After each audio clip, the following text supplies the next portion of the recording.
Voilà. Bonjour à tout un chacun et en particulier au Père ce matin. Le Seigneur vous fortifie. Merci à Leif pour ce beau rappel. Les pères sont indispensables à la société, euh, où qu'elle soit d'ailleurs. Et même si parfois vous avez pu voir de mauvais exemples de pères, il ne faut pas jeter le bébé avec l'eau du bain.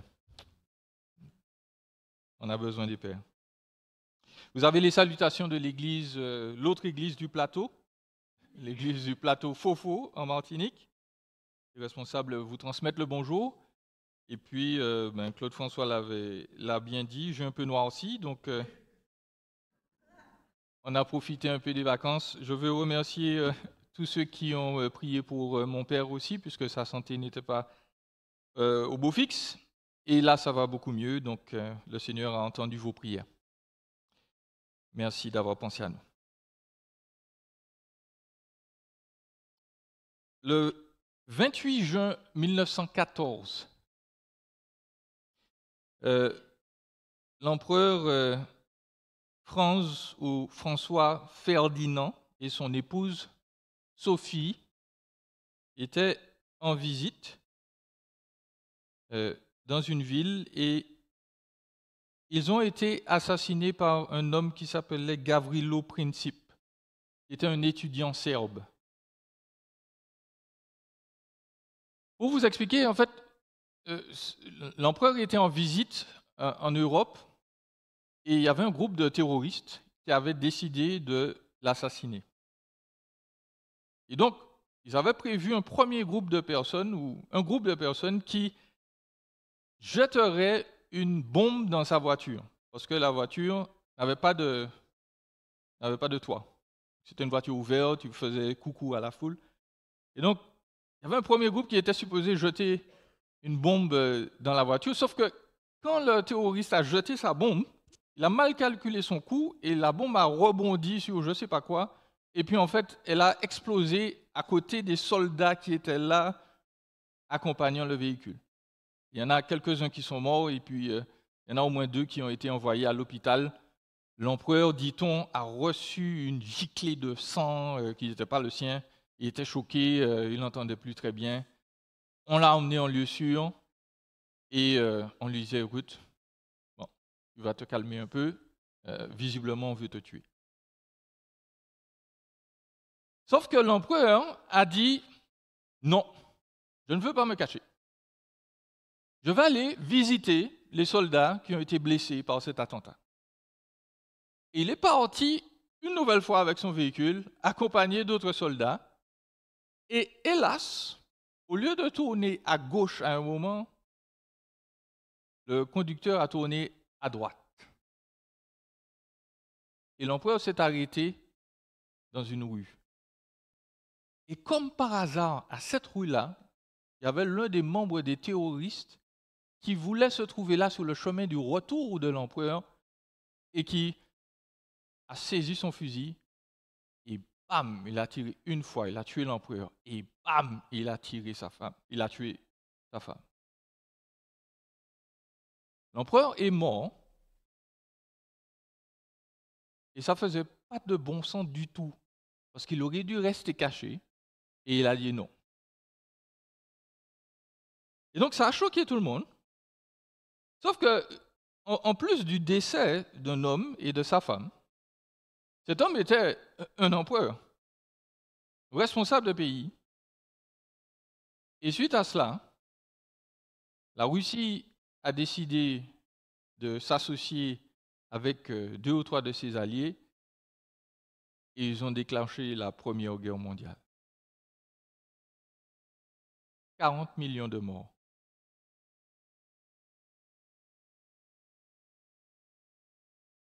La mort de cet empereur est choquante. Et ce qui est peut-être le plus choquant, c'est que ça faisait aucun bon sang qui meurt. Il aurait dû rester caché. Et c'est ce dont je voudrais vous parler ce matin. Je voudrais vous parler du choc de la résurrection, non pas de manière négative, parce que la mort de Jésus ne provoque pas plus de morts, mais au contraire, elle provoque plus de vie. On va parler du choc et des contre-chocs de la résurrection de Jésus. Jésus est ressuscité, choc et contresens. Choc et contre-choc, et puis aussi, on va voir les petites choses qui ont l'air sans bon sens dans cette histoire. On va voir simplement deux éléments. On va voir le choc de la résurrection de Jésus, et puis on va voir les contre-chocs de la résurrection de Jésus. Premièrement, Jésus est mort. Le choc de sa mort. Au premier verset, nous avons lu que Marie, Madeleine, Marie, la mère de Jacques, et Salomé ont acheté des aromates pour aller embaumer Jésus. Et il nous faut préciser qu'ici, ce n'est pas vraiment de l'embaumement, pas comme ce que les Égyptiens faisaient, où, excusez-moi de la description, mais ils enlevaient tout ce qu'il y avait à l'intérieur du corps et puis ils mettaient des substances pour s'assurer qu'il durerait l'éternité. C'était ça leur idée. Les Juifs ne faisaient pas ça. Ils enveloppaient le corps afin qu'il puisse résister le plus possible à la décomposition. C'était ça l'idée de l'embaumement pour eux. Et donc, elles se rendent au tombeau très tôt, le dimanche, et elles se disent entre elles, verset 3, qui est-ce qui va nous rouler la pierre? Les femmes mènent leur deuil. Très rapidement, on nous en a présenté 3 dans cette histoire. Je voudrais attirer votre attention au moins sur l'une d'entre elles. Déjà, premièrement, Marie-Madeleine. Le nom lui vient de la ville de Magdala, en Galilée. Et donc, les évangiles nous précisent qu'elle a été délivrée de 7 démons par Jésus. Et Marie-Madeleine est souvent confondue avec Marie de Béthanie, la sœur de Lazare. Ce n'est pas le cas. Et souvent, on a donné à Marie-Madeleine la réputation d'une femme pécheresse. Rien n'indique dans l'Écriture que c'était le cas. Deuxièmement, nous avons Marie, la mère de Jacques et Jose. Certains pensent qu'il s'agit de la mère de Jésus. Mais la chose est peu vraisemblable. Marie, fort probablement, est plus en train de pleurer la mort de son fils que de venir là sur la tombe. Surtout, Marie n'est jamais appelée la mère de Jacques et Jose. À aucun moment.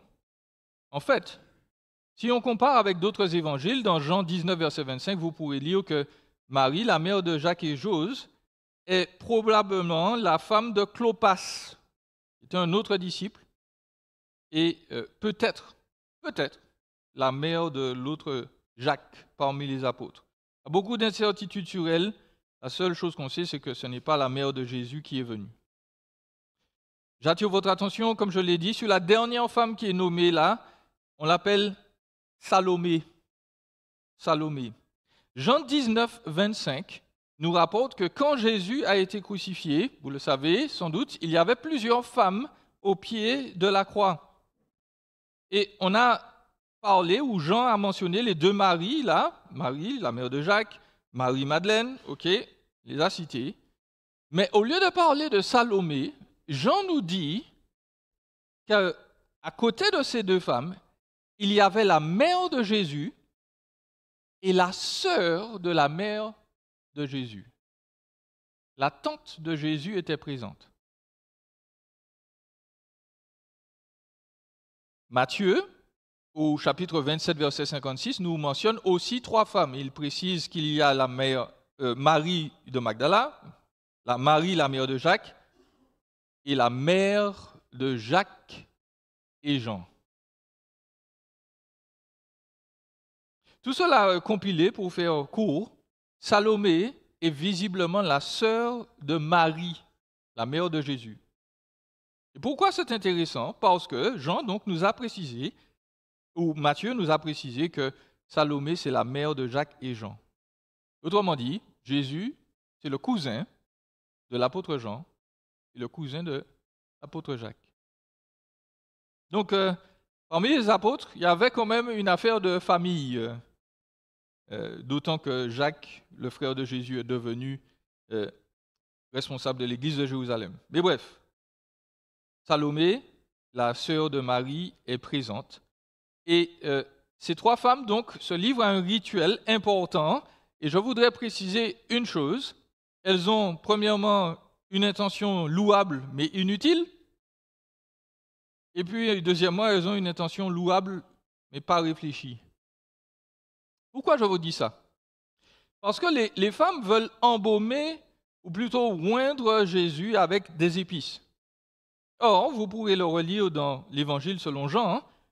Joseph d'Arimathée et Nicodème, qui avaient beaucoup de moyens, ont déjà procédé à un embaumement de Jésus. Quand Jésus est mort, Joseph d'Arimathée et Nicodème, ils ont acheté 30 kilos de myrrhe et d'aloe. Okay, c'est pas juste un peu de poudre qu'ils ont mis sur Jésus. Hein. Ils ont acheté là 30 bons kilos d'épices. Oh, j'allais dire d'épices, oui, mais c'est un peu ça. L'idée, encore une fois, c'est d'honorer le mort, de lui dire, écoute, pour moi, même si tu es mort, tu es comme un parfum, tu es agréable. Et on va essayer de préserver ton corps le plus longtemps possible. Et ils ont imbibé donc des bandelettes de myrrhe, d'aloe, et puis ils ont enveloppé Jésus de ces épices pour l'honorer lors de sa mort. Les femmes, elles n'ont pas pu faire cela. Le sabbat approchait, il fallait faire vite. Et puis, sans doute, elles n'ont peut-être pas, si elles ont vu ce que Nicodème et Arimathée ont fait, elles se sont dit, bon, les choses ne sont pas faites correctement. Vous savez ça, mesdames, quand les hommes font des trucs, des fois, c'est tout croche. Je me rappelle encore ma mère, j'étendais les vêtements pour elle. Elle me disait toujours, c'est très bien, mon chéri. Et puis elle corrigeait tout ce que je faisais. C'est peut-être ce qui s'est produit ici. Marie de Magdala, Marie, la mère de Jacques, elles ont vu la préparation, elles se disent, il faut qu'on fasse mieux. Elles veulent compléter le rituel. Est-ce que c'est utile? Absolument pas. Deuxièmement, les femmes, je l'ai dit, ont une intention louable, mais pas réfléchie du tout. Elles sont dévouées. Elles se disent, on va montrer notre respect à Jésus, mais elles n'ont pas réfléchi à leur démarche. Parce que Matthieu nous informe que la tombe de Jésus a été scellée. Donc on a mis un sceau romain dessus pour s'assurer que personne n'y touche. Et elle était gardée minimum entre 10 et 16 soldats, pour empêcher les disciples de voler le corps de Jésus. Légalement, les femmes n'auraient jamais pu ouvrir la tombe, parce que ça aurait été un acte criminel. Ça, peut-être qu'elles ne le savaient pas. Mais vous pouvez noter qu'elles sont là, elles font leur démarche, elles veulent honorer Jésus, mais c'est seulement quand elles sont en chemin qu'elles se disent, qui est-ce qui va nous rouler la pierre? Pour rappel, la myrrhe et l'aloe, ça coûte cher. Hein? C'est pas acheter du pain à première moisson, là. Hein? Quoique le pain de première moisson est dispendieux aussi. Mais bref. Elles ont déjà dépensé de l'argent, et sans doute beaucoup d'argent. Elles sont en route vers la tombe et elles se disent, oh, qui est-ce qui va nous ouvrir la pierre? Elles n'ont pas réfléchi à leur truc, là. Là aussi, il n'y a pas beaucoup de bon sens, là, qui est utilisé dans cette affaire. Et puis surtout, pire que tout, elles veulent embaumer le corps de Jésus. Et cela démontre qu'elles ne croient pas ce qu'il a dit. Parce que Jésus leur a dit, après 3 jours, je ne serai plus dans la tombe. La démarche est louable, mais elle n'est pas réfléchie, c'est même une démarche incrédule, parce qu'elle pense que Jésus est toujours enterré. Et puis, la dernière chose que je voudrais souligner à propos des femmes, là, des futurs témoins de la résurrection de Jésus, c'est qu'elles fuient. Verset 8, elles sortent du tombeau, elles voient que la pierre a été roulée, et puis l'ange leur a tout de même dit, vous cherchez, ne vous épouvantez pas, verset 6, vous cherchez Jésus de Nazareth, le crucifié. Verset 7, allez dire à ses disciples et à Pierre qu'il vous précède en Galilée. C'est là que vous le verrez, comme il vous l'a dit. Que font les femmes? Elles sortirent du tombeau, et s'enfuirent tremblantes et hors d'elles-mêmes, mais elles ne dirent rien à personne.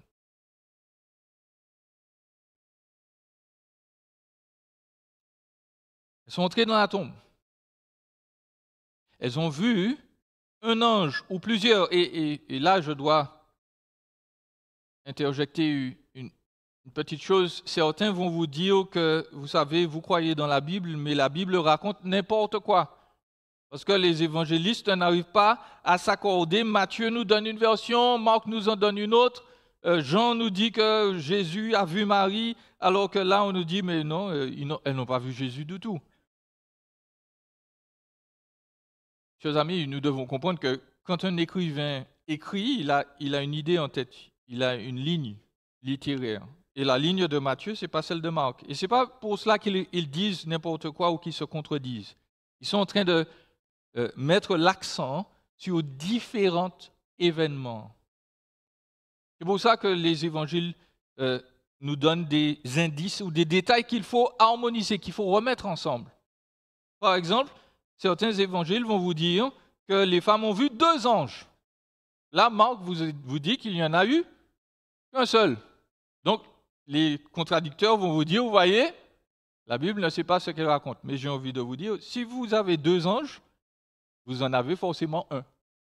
Pas vrai?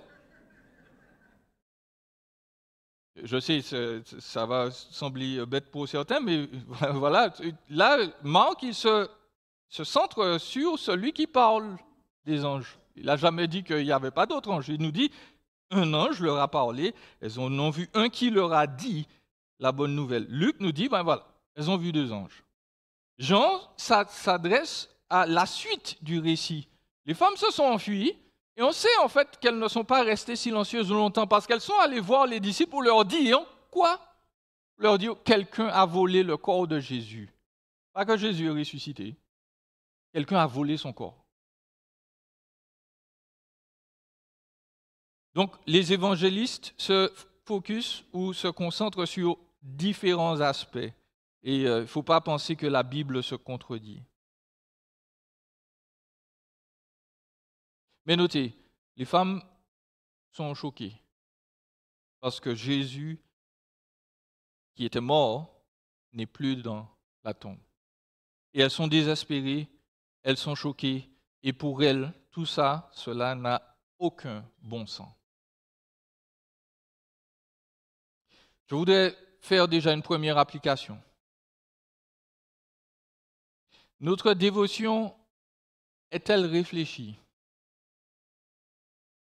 Nous adorons Christ, et pour beaucoup de Québécois, vous le savez déjà, nous sommes des crétins. Nous ne sommes pas des chrétiens, nous sommes des crétins. Parce que nous croyons dans des chimères. Déjà, nous ne sommes pas des crétins. Je préfère le dire d'avance. Mais notre dévotion doit être réfléchie. Les femmes n'ont pas commis une faute là, en posant ces gestes-là, en achetant les épices, en se rendant à la tombe, en se disant, mais qui est-ce qui va nous ouvrir la tombe? Ce n'est pas un péché là. Dieu n'a pas dit, écoutez, si vous ne réfléchissez pas bien, vous commettez une faute morale. Mais ce n'était pas sage en même temps. Elles n'ont pas réfléchi à la logistique de leur foi. Et j'espère ne choquer personne quand je dis que la foi chrétienne, c'est une foi qui se réfléchit. Nous n'avons pas le droit de simplement nous laisser aller à des sentiments et à des impressions pour vivre notre vie chrétienne. Vous savez pourquoi je vous dis cela? Parce que Dieu ne nous a pas donné une foi de sensation, Dieu nous a donné un livre. Vous voyez? Dieu n'a pas enregistré de vidéo de la vie de Jésus. Je sais que certains d'entre vous regardent le Chosen, et puis d'autres films de Jésus à Pâques. Vous pouvez, pas de problème. Mais Dieu ne nous a pas laissé de vidéo de la vie de Jésus, il nous a laissé un livre. Et un livre, on est obligé, pour le comprendre, de s'asseoir, de se poser là, d'interpréter les phrases et d'essayer de faire sens de ce qui se passe à l'intérieur. On est obligé de réfléchir. Et donc, nous ne sommes pas des chrétiens intellectualistes dans le sens où on aime simplement raisonner de manière abstraite et froide, mais nous sommes des personnes qui, lorsque nous lisons les vérités de l'Écriture, nous sommes impactés, nous sommes changés, notre vie est touchée par ce que Jésus fait à cause de ce que nous comprenons de ce que Jésus a fait. De sorte que si nous ne prenons pas le temps de lire, d'essayer d'augmenter notre connaissance de la Bible, nous ne connaîtrons pas le Dieu véritable et donc nous n'aurons pas la vie éternelle. Nos sensations, nos sentiments seront augmentés, leur qualité sera encore mieux appréciée parce que nous comprenons de mieux en mieux qui est Jésus.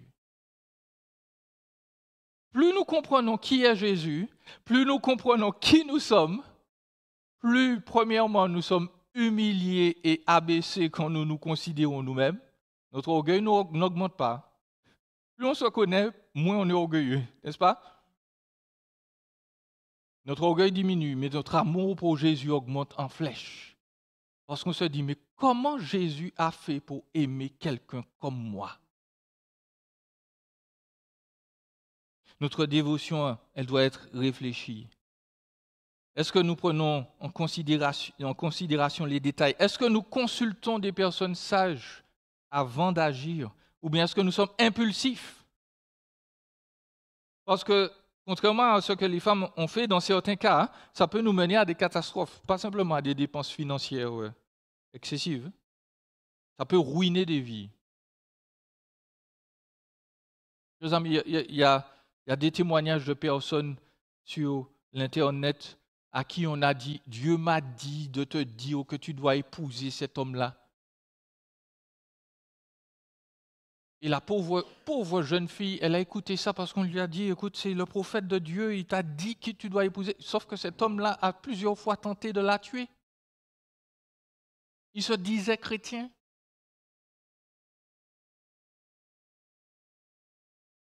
En général, dès qu'on commence une phrase par Dieu m'a dit de te dire, vous pouvez fermer vos oreilles.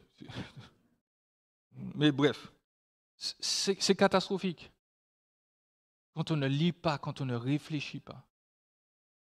Deuxièmement, il faut noter que, en termes d'application, que l'effroi paralyse. L'effroi, quand on a peur, on ne réfléchit pas bien.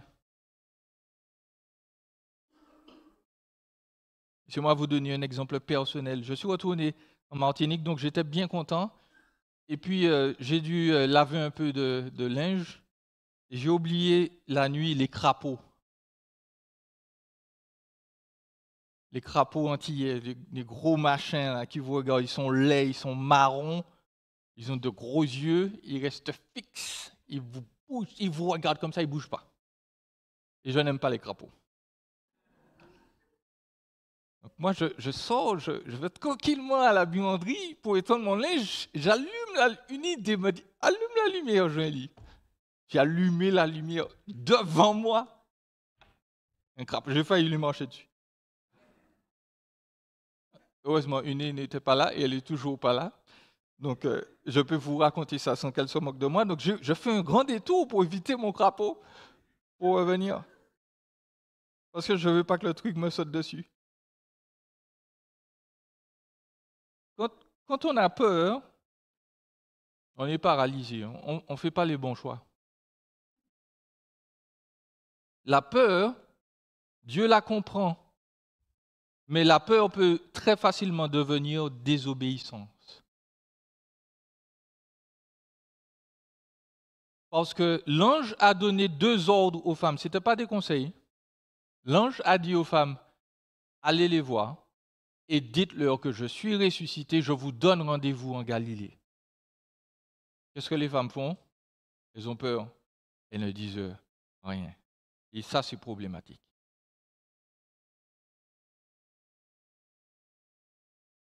Jésus va venir rassurer les femmes plus tard, bien entendu. Jésus seul peut calmer nos craintes.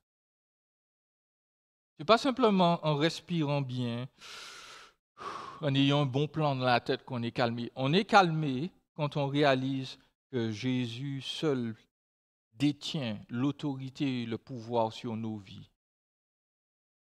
On est calmé quand on réalise que même ce souci, cette épreuve terrible par laquelle nous passons, eh bien Jésus nous a dit, écoute, tu dois passer par là, mais je passe avec toi.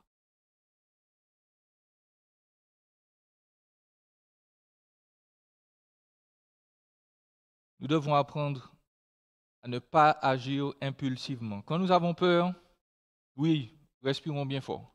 Prenons le temps de prier. Dès que la tension monte là, dès que le rythme cardiaque augmente, on s'arrête, on prie. On dit Seigneur, viens m'aider. On prend le temps de consulter du monde. On prend le temps de réfléchir avant de prendre des décisions. Ne prenons pas des décisions tant que nous ne sommes pas calmes. Quand on prend des décisions et qu'on est agité, cela va contribuer à ce que nous prenions de mauvaises décisions et cela va nous pousser parfois à la désobéissance.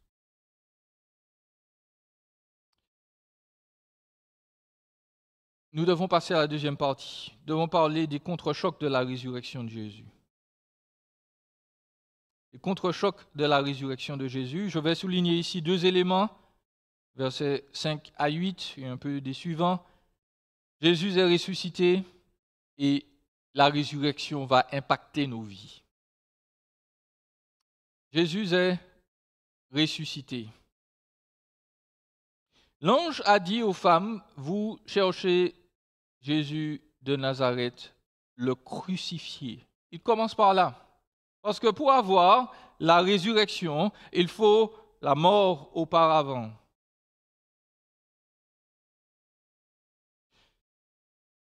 Certaines religions proclament que les soldats romains ont simplement fait une mauvaise job. Parce que Jésus n'est pas vraiment mort sur la croix, voyez-vous. Certains vont vous dire d'ailleurs que ce n'est pas Jésus qui est mort sur la croix, c'est Judas. Ou bien, certains ont émis l'hypothèse qu'en fait, Jésus n'était pas vraiment mort sur la croix. Les soldats romains, ils n'avaient pas bien fait leur affaire. Et quand on a mis Jésus, en fait, il s'est évanoui. Et quand on l'a mis dans le froid du tombeau, là, il s'est réveillé, il a roulé la tombe, et puis il est parti.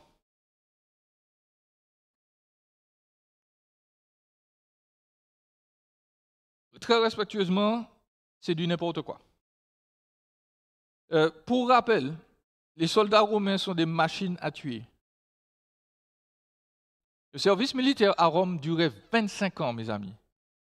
25 ans à être soldat. L'armée romaine était à son époque la plus efficace du monde parce que on apprenait du début à la fin de la journée aux soldats romains à tuer. On leur faisait des cours d'anatomie pour savoir où frapper. On leur montrait comment frapper. On faisait des techniques militaires pour éliminer ses adversaires. Je voudrais rappeler que si on avait donné un prisonnier à garder à un soldat romain ou à des soldats romains et que le prisonnier s'enfuyait, on tuait le soldat.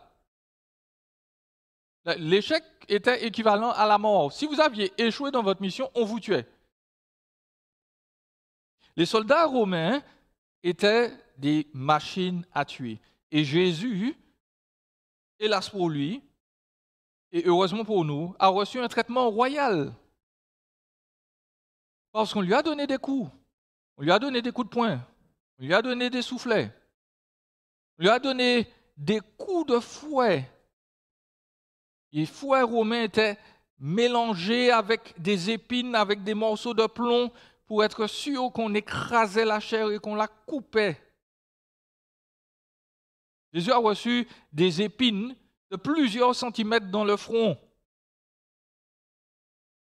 Jésus était tellement fatigué, en fait, qu'il n'arrivait même pas à porter ce qu'on appelle le patibulum, c'est-à-dire la barre horizontale de la croix. Il ne pouvait plus.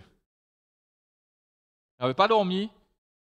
Il avait été passé au tribunal. Il avait été battu et par les gardes du Sanhédrin et par les soldats romains. Il n'avait plus de force.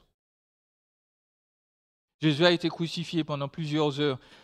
Et pour finir, juste au cas où. Les soldats romains se sont dit, si il n'est pas mort, on va s'assurer qu'il est vraiment mort. On lui a percé le cœur. Quand l'ange dit que Jésus a été crucifié, il est en train de dire que Jésus était vraiment mort. Il n'y avait pas d'espoir de retour médical possible pour lui. Il y avait presque plus de sang à cause de la crucifixion et son cœur a été percé. Il était mort. Mais l'ange affirme, et nous disons Amen avec lui, que Jésus est vraiment ressuscité. Jésus n'est plus dans la tombe. On ne peut pas recueillir à l'heure actuelle l'ADN de Jésus quelque part. Ces os ne sont nulle part. Jésus est vivant, présent et régnant au ciel aujourd'hui. Dans l'Ouest, on a une version de la résurrection qui n'a rien à voir avec la réincarnation hindoue ou bouddhiste. Dans l'Ouest, nous avons les zombies.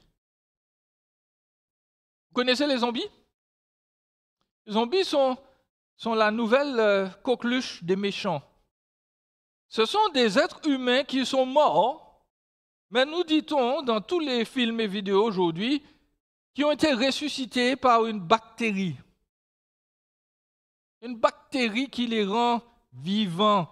Et les zombies, donc, sont toujours morts, ils sont en décomposition, mais ce sont des êtres qui arrivent à avancer et à se reproduire en mordant le monde en masse. Si vous avez été mordu par un zombie, vous allez devenir zombie vous-même. C'est le mieux que nous puissions faire en termes de résurrection dans l'Occident. Parce que la résurrection est trop ridicule. Donc on se dit, on va faire des morts vivants. C'est comme ça qu'on les appelle. Chers amis, nous voulons le redire. Jésus n'est pas un mort vivant. Jésus est vivant. Tout court. Jésus n'est pas un zombie en décomposition quelque part. Son corps est en parfaite santé. Dieu a fait revenir son Fils à la vie. Son corps a subi une transformation glorieuse. Il a toujours les marques des clous, mais il ne saigne pas.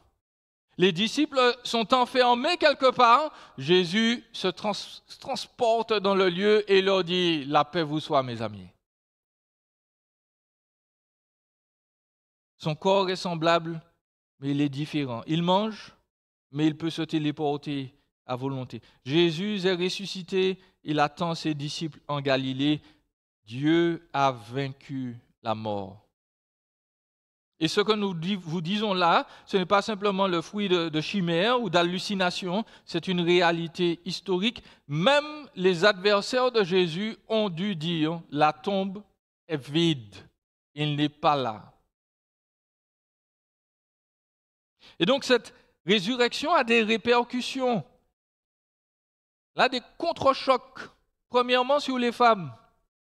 Et pour ceux qui pensaient que j'étais en train de me moquer des femmes, écoutez bien, ce n'était pas le cas. Leur dévotion était sincère.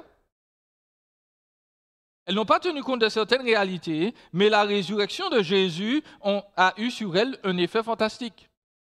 Déjà, avant la mort de Jésus, ces femmes le servaient avec leurs biens. Vous pourrez lire Luc 8, verset 1. Elles avaient des moyens, ces femmes-là. Et elles se sont dit, on va servir Jésus, on va honorer Jésus, on va lui donner de nos biens, on va permettre qu'il puisse prêcher et on va lui donner de la nourriture. Ça, ce n'était pas admis pour les femmes de l'époque. Les femmes devaient rester à la maison, être belles et faire des enfants. Jésus dit, non, les femmes peuvent écouter, elles peuvent apprendre du Maître et elles peuvent donner.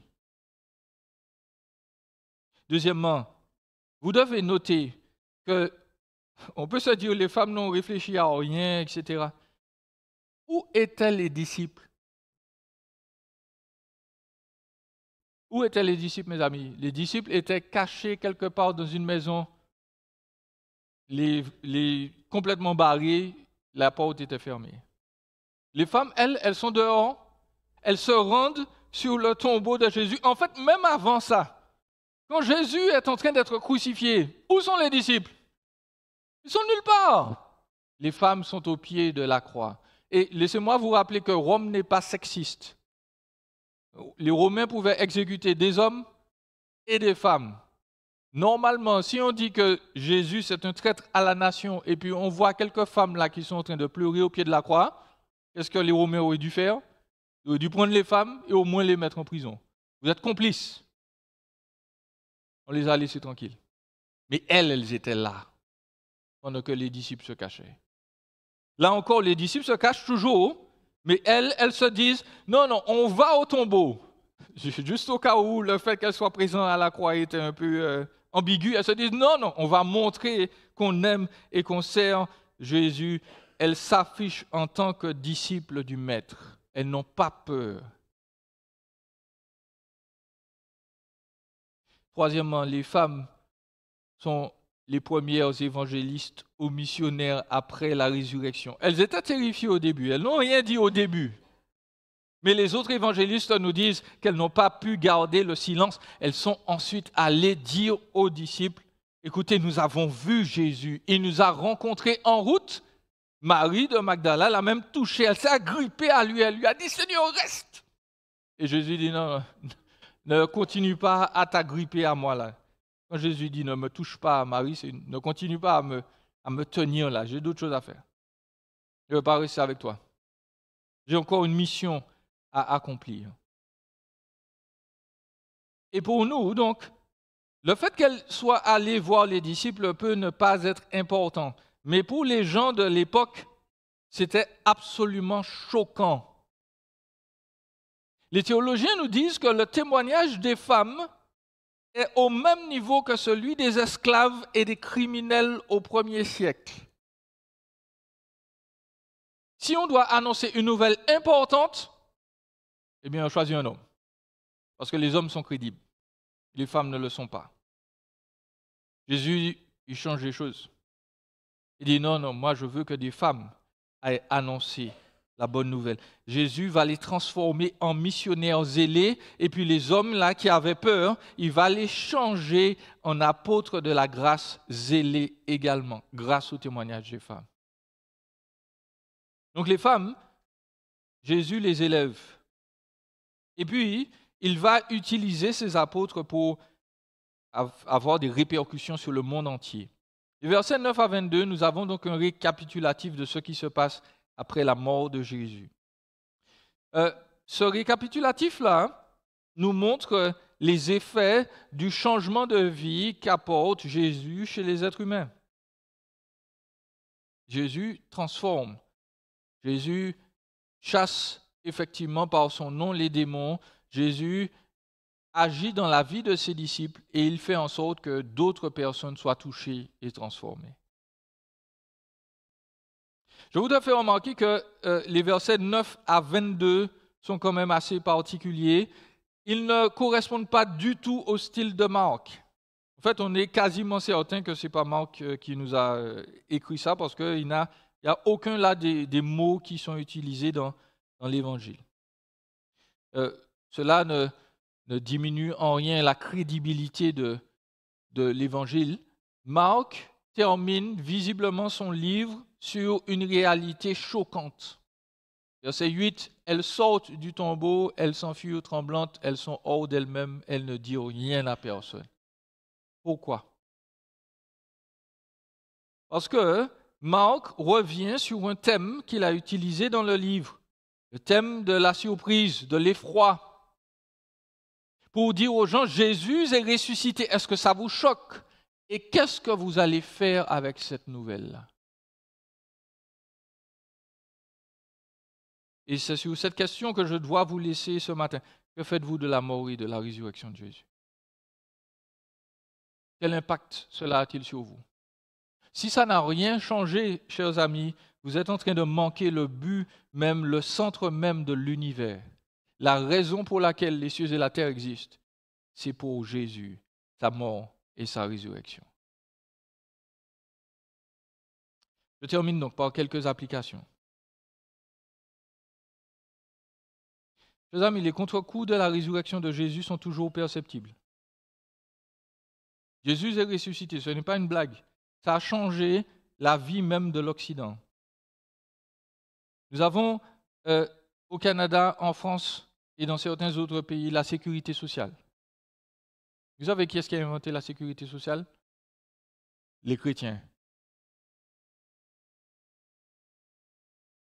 Pendant qu'il y avait des épidémies de maladies et autres, les chrétiens de l'Empire, pendant que tout le monde se cachait dans les maisons, ils sortaient et ils distribuaient de l'argent. Ils allaient eux-mêmes comme des agents de sécurité sociale pour soigner les gens. Je vous en avais parlé. Pendant que les gens abandonnaient les enfants non voulus, ils les laissaient dans les décharges publiques. Les chrétiens faisaient le tour de toutes les décharges pour prendre les enfants et les adopter.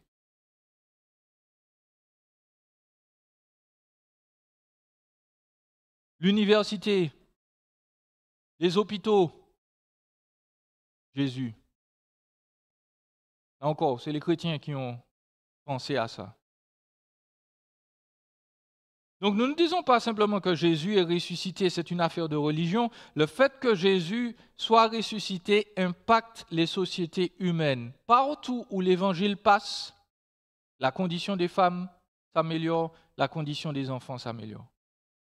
Statistiquement prouvé. Parce que Jésus est ressuscité.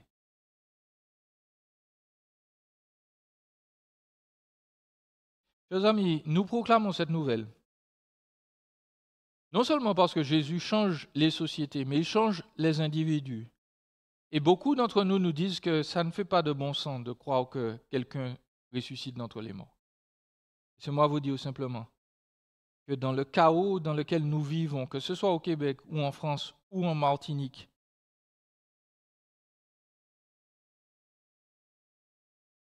Jésus fait la différence. Pendant que j'étais là-bas, il y a 2 adolescents qui sont morts en Martinique. 15 ans, 16 ans.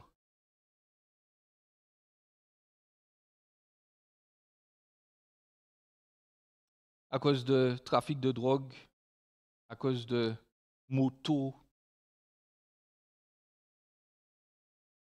Je ne sais pas si vous avez vu, mais nos sociétés sont dures et provoquent beaucoup de peine de cœur. Et Jésus vient apporter du réconfort dans ces situations-là parce qu'il nous dit, écoute, ton plus grand ennemi, c'est la mort, c'est le péché. Et moi, je l'ai vaincu pour toi. Je vais m'occuper de ça. Quelle que soit la chose qui t'agresse aujourd'hui ou qui te fait mal, je suis plus grand que cette chose-là. Je suis ressuscité.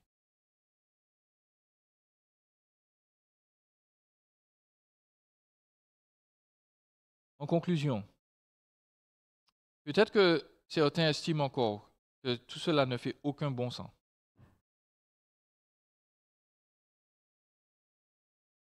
Mais je voudrais rappeler à tout un chacun que Jésus sait ce qui est le plus pressant. Il connaît la vie humaine. Il sait ce qui donne vraiment de l'espérance.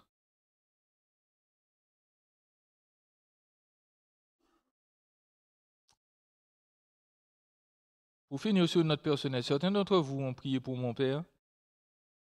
Je suis allé le voir parce que les choses n'allaient pas bien.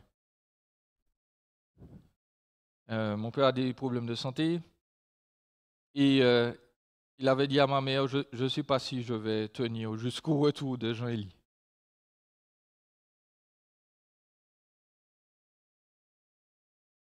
Bon, Dieu merci, il a tenu. Mais je voudrais rappeler que notre vie ne s'arrête pas à la mort.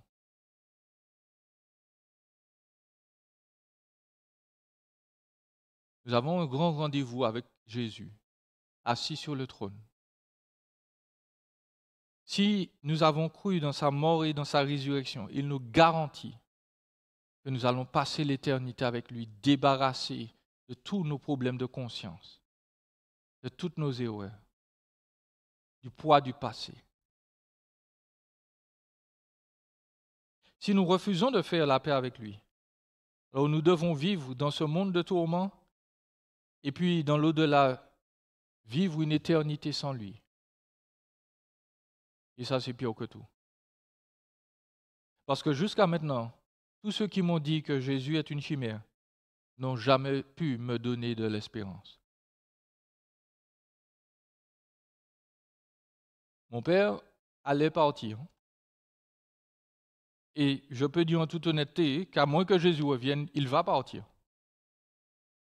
Mais quand on est à Jésus, on n'a pas peur. On n'est pas inquiet. Parce qu'on sait où on va. Parce que Jésus est revenu d'entre les morts pour nous dire ce qui se passe de l'autre côté, et puis pour nous dire, si tu me fais confiance, tu vas vivre éternellement. Faites confiance à Jésus, mes amis. Personne d'autre, personne dans ce monde ne nous apportera la joie et la paix dont nous avons besoin, si ce n'est lui. Amen. Amen. Prions. Seigneur, merci pour la grâce que tu nous donnes de célébrer encore aujourd'hui, ce dimanche, non seulement les pères, mais la résurrection. Nous sommes un peuple qui croit que la mort n'est pas la fin de tout, mais au contraire le commencement de tout. Nous croyons que lorsque nous avons placé notre confiance en toi, dans le fait que tu es mort et ressuscité pour nous, notre vie continue et qu'un jour tu reviendras ramener nos corps en fonction et que nous serons toujours unis à toi et à ton peuple pour l'éternité. Seigneur, ne nous laisse pas désespérer. Et je veux prier pour tous ceux dans cette salle qui sont oppressés maintenant, soit par la peur, soit par la maladie, soit par des épreuves, soit par des personnes qui souhaitent leur faire du mal. Seigneur, rassure-les. Puisque tu es mort et ressuscité pour nous, nous croyons que tu as de l'espérance, la force à donner et même de la protection pour tous ceux qui te font confiance. Et je veux prier, Seigneur, pour tous ceux qui ne te connaissent pas dans cette salle et qui n'ont aucun espoir devant la mort. Seigneur, parle-leur par ta parole et apprends-leur que ta mort et ta résurrection donnent la vie, une vie que la mort ne peut tuer, et qu'en toi ils peuvent recevoir une assurance certaine de leur destinée éternelle. Fais-nous grâce ce matin, sois béni, au nom de Jésus. Amen.